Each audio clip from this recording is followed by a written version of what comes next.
유력 정치인 8명이 국회에서 얼굴을 맞댔습니다. 이 자리에 참석한 야권 잠룡들은 국정농단의 공범인 피의자 박근혜 대통령이 즉각 자리에서 물러나야 한다고 강조했습니다. 지금이라도 대통령이 그런 결단을 내려준다면 대통령이 명예롭게 퇴진할 수 있도록 협력하겠습니다. 이제는 해법이 필요한 때입니다. 질서 있는 퇴진과 함께 여야 합의 총리 선임과 특히 범죄 혐의가 특정된 만큼 이제 탄핵 절차를 시작해야 한다는 주장도 이어졌습니다. 결코 쉽사리 사퇴하지 않을 것이다. 그렇기 때문에 보완 수단으로 탄핵 절차에 즉시 착수하는 게 좋겠습니다.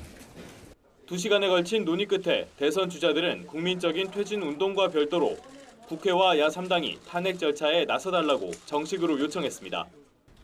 국민적 퇴진 운동과 병행하여 탄핵 추진을 논의해 줄 것을 야3당과 국회에 요청한다. 야당은 즉각 응답했습니다. 검찰 수사로 대통령에 대한 탄핵 소추의 법적 여건이 형성되었다고 할 것입니다. 대통령 스스로 하야를 하든지 탄핵 요건을 갖췄기 때문에 탄핵의 순서로 가야 하는 그러한 것을 다시 한번 제시하면서 야권이 박근혜 대통령 퇴진을 당론으로 삼은 데 이어 대선 주자들이 탄핵 절차 추진을 공식적으로 요청하고 나서면서 박 대통령 탄핵을 위한 야권 논의가 급물살을 탈 것으로 보입니다. YTN 조태현입니다. 박근혜 정권 정책 전반에 관여했던 안종범 전 청와대 정책조정수석. 검찰은 안 전 수석을 미르, K스포츠 재단과 관련해 직권남용과 강요미수 등의 혐의로 재판에 넘겼습니다. 수사 결과 안 전 수석은 마치 형사사건의 범죄자처럼 집요하고 다방면으로 증거인멸을 시도했습니다. 안 전 수석은 지난 10월 이승철 전경련 부회장에게 전화를 걸어 검찰에서 압수수색을 할 테니 휴대전화를 폐기하라고 요구했습니다. 또 자신과 연락을 주고받은 K스포츠재단 관계자들에게 휴대전화를 숨기고 이메일을 삭제하도록 지시했습니다. 특히 검찰 소환을 앞둔 이들에겐 재단 임직원은 전경련 협의로 진행된 것이라고 말하라는 등 거짓 진술까지 종용했습니다. 문고리 3인방 가운데 한 명으로 박 대통령과 가까운 거리에 있었던 정호성 전 청와대 부속비서관. 지난 2013년 1월 정부 출범 직후부터 올해 4월까지 무려 3년 넘게 최순실에게 비밀 문건들을 넘겨줬습니다. 장차관급과 공공기관 고위직 인사안부터 국무회의 대통령 말씀자료, 대통령 비서실 보고문건과 외교자료 등 모두 180건의 문건이 이메일 등으로 유출됐습니다. 지난달 25일 1차 대국민 사과 당시 청와대 보좌 체계가 완비된 이후엔 최순실의 의견을 듣지 않았다는 대통령 발언과는 대비되는 대목입니다.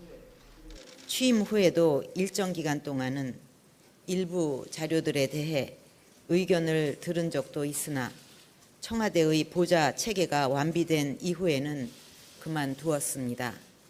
청와대 권력의 정점에서 범죄 사건 피의자로 전락한 왕수석과 문고리 권력. 청와대 핵심 인사들에 대한 국민의 신뢰는 산산이 금이 갔습니다. YTN 한동우입니다. 곳곳에 최순실 사단의 지뢰가 숨겨져 있었습니다. 마린보이 박태환이 리우올림픽을 앞둔 지난 5월 김종 전 문체부 제2차관으로부터 올림픽 출전 포기 종용을 받은 것으로 드러났습니다.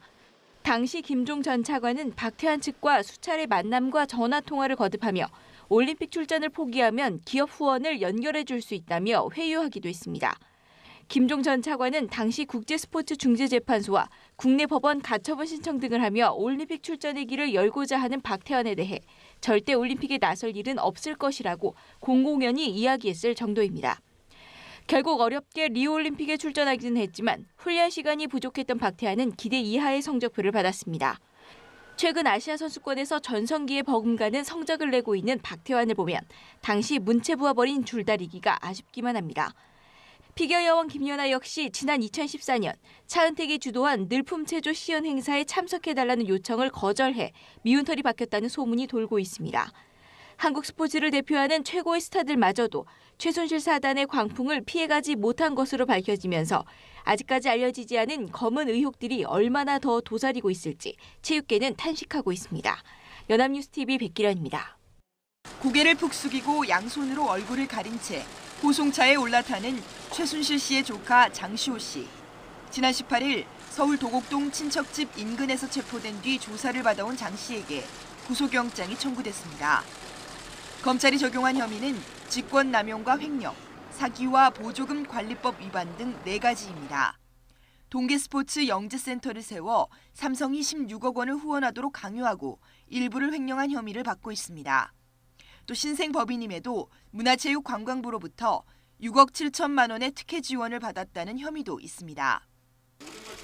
이런 혐의의 배경에는 김종 전 문화체육관광부 차관의 입김이 작용했다는 의혹을 사고 있습니다. 장 씨는 또 최 씨와 함께 2018 평창 동계올림픽과 관련해 각종 이권을 챙기려 했다는 의혹도 받고 있습니다. 이와 관련해 검찰은 영재센터를 지원한 의혹을 받는 제1기획 사무실을 압수수색하고 김재열 스포츠 사업 총괄 사장도 소환 조사했습니다. 아울러 고등학교 3학년 때 최하위 성적에 머문 장 씨는 최 씨의 딸 정유라 씨처럼 승마대회 경력을 앞세워 대학에 특혜 진학했다는 의혹도 받고 있습니다. 장 씨와 김 전 차관의 구속 여부는 구속 전 피의자 신문을 거쳐 결정됩니다. 검찰은 두 사람의 신병을 확보한 뒤 평창 올림픽과 관련한 각종 이권 개입 의혹을 본격 수사할 방침입니다. YTN 윤현숙입니다.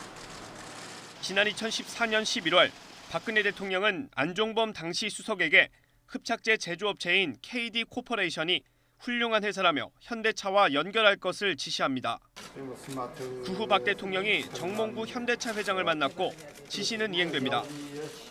세무조사 등 불이익을 우려하는 현대차는 협력사도 아니던 해당 업체와 비정상적인 수의 계약을 맺고 최근까지 10억 원이 넘는 제품을 납품받았습니다. 해당 업체 대표 이모 씨는 다름 아닌 비선 실세 최순실 씨의 지인인 것으로 드러났습니다. 최순실 씨가 이 씨 회사에 납품을 도운 건데 그 대가로 1,000만 원이 넘는 샤넬 가방과 현금 4천만 원을 받았습니다. 이 씨를 5월 대통령 프랑스 순방 때 경제사절단으로 동행하도록 돕기도 했습니다. 최순실 씨가 세운 광고기획사 플레이그라운드의 일감을 따내는데도 박 대통령의 힘이 닿았습니다. 대통령의 지시를 받은 안 전 수석은 플레이그라운드에 회사 소개 자료를 돌리며 기업을 압박했고 현대차와 KT는 각각 70억 원과 68억 원 규모의 광고를 계약했습니다. 최순실 씨는 더 많은 광고 수익을 올리려고 측근인 이동수 씨와 신혜성 씨를 KT 임원 자리에 앉혔는데 역시 대통령의 입김이 작용했습니다. YTN 김영수입니다. 고양시에 건립하는 국제여성병원의 착공식 모습입니다. 차병원은 이달 초 착공식에서 차움 의원, 미국 차병원 등의 경영 노하우를 이 병원 운영에 적극 활용하겠다고 밝혔습니다. 차병원의 위상을 알 수 있는 최근 사례입니다. 차병원은 80년대 국내 민간병원 처음으로 시험관하기 출산, 이어 나팔관 인공수정하기 출산까지 성공했습니다. 이후 타인 제대열 줄기세포를 이용한 뇌성마비 치료 성공, 성인 체세포 복제 줄기세포주 확립 등 줄기세포를 활용한 치료에도 성과를 보입니다. 하지만 차병원은 현 정부가 추진 중인 각종 의료정책 특혜 의혹의 중심에 서게 된 게 지금의 모습입니다. 올해 1월 차 바이오 컴플렉스에서 진행된 대통령 업무보고, 이후 대통령 경제사절단 동행뿐 아니라 연구중심병원 선정, 체세포 복제 배아 연구의 조건부 승인 등이 특혜 의혹을 받고 있습니다. 현 정부의 의료산업 규제 완화 혜택이 차병원에 집중된 것도 의혹의 대상입니다. 규제 완화한 건 총 47개 중 바이오 헬스 분야에서만 15개가 선정됐는데 이들 대부분이 차병원과 직간접적으로 관계가 있기 때문입니다. 특히 차움 의원이 최순실 씨에게 주사제를 대리 처방했다는 정황이 확인되면서 의혹은 증폭되고 있습니다. 이런 의혹들이 사실로 밝혀질 경우 예전의 명성과 신뢰를 되찾기 힘들 것으로 보입니다. 연합뉴스TV 김지수입니다. 오늘도 포근한 휴일 잘 보내셨나요? 이번 주말 내내 맑고 온화한 가을 날씨가 이어졌습니다. 다만 가을의 끝자락을 향해 가고 있는 이제는 슬슬 겨울맞이 채비를 하셔야겠습니다. 모레는 첫눈이 내린다는 겨울의 두 번째 절기 소설인데요. 이때를 기점으로 다시 초겨울 추위가 찾아옵니다. 화요일 낮부터 찬바람이 불어오겠고요. 수요일 아침 서울은 영하 3도, 목요일에는 영하 4도까지 뚝 떨어지면서 올 가을 들어 가장 춥겠습니다. 내일까지는 온화한 늦가을 날씨가 이어지는 가운데 제주에는 아침 한때 비가 내리겠습니다. 그 밖의 지역은 가끔 구름만 많이 지나겠습니다. 내일 아침 기온은 서울이 5도, 대전 4도, 대구가 7도, 울산 9도에서 시작을 하겠고요. 한낮에는 서울이 15도, 대전과 청주가 16도, 창원과 울산 17도까지 오르면서 평년 수준을 웃돌면서 큰 추위는 없겠습니다. 바다의 물결은 서해중부 먼바다와 동해중부 먼바다에서 최고 4m로 차차 높게 일겠고요. 그 밖의 해상에서는 최고 2.5m로 일겠습니다. 모레 화요일에는 강원 영동 지역에 눈이나 비가 내립니다. 한 주간 기온은 계속해서 영하권에 머물겠고요. 이번 추위는 꽤나 오래 지속될 전망입니다. 지금까지 날씨 전해드렸습니다.